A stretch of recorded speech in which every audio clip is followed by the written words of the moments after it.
Lorsque tu romps ton amitié avec quelqu'un, fais preuve d'intégrité en respectant les secrets qu'il a partagés avec toi.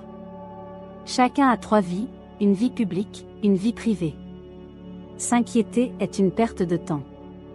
Dans la vie, de bonnes et de mauvaises choses arrivent, il faut simplement continuer à avancer sans stresser sur ce que nous ne pouvons pas contrôler.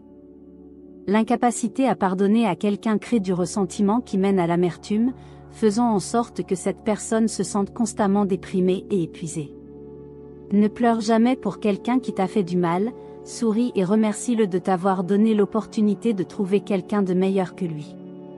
Trop réfléchir pousse l'esprit humain à imaginer des scénarios négatifs ou à revivre des souvenirs douloureux. Chaque personne que tu vois dans tes rêves est venue dans ta vie réelle à un moment donné. Notre cerveau ne peut pas inventer des visages. Tu deviens plus attirant pour les autres lorsque tu les fais sourire ou rire. La manière dont nous parlons à nos enfants devient leur voix intérieure. Les personnes psychologiquement endommagées ont tendance à être les plus fortes, car elles savent qu'elles peuvent survivre à tout. La douleur renforce l'esprit. La psychologie dit que l'une des tâches les plus difficiles est de vous convaincre que vous vous en fichez. Manger un délicieux cookie au chocolat lorsque vous êtes déprimé peut instantanément améliorer votre humeur et combattre les effets physiques de la dépression. Une dispute avec votre partenaire peut sembler être la fin d'une relation, mais cela peut en réalité aider les couples à se rapprocher davantage. Si tu veux savoir où se trouve ton cœur, regarde où ton esprit se dirige lorsqu'il divague. Pour la santé mentale d'un homme, 5 minutes de conversation avec une belle femme sont plus bénéfiques que 2 heures de yoga.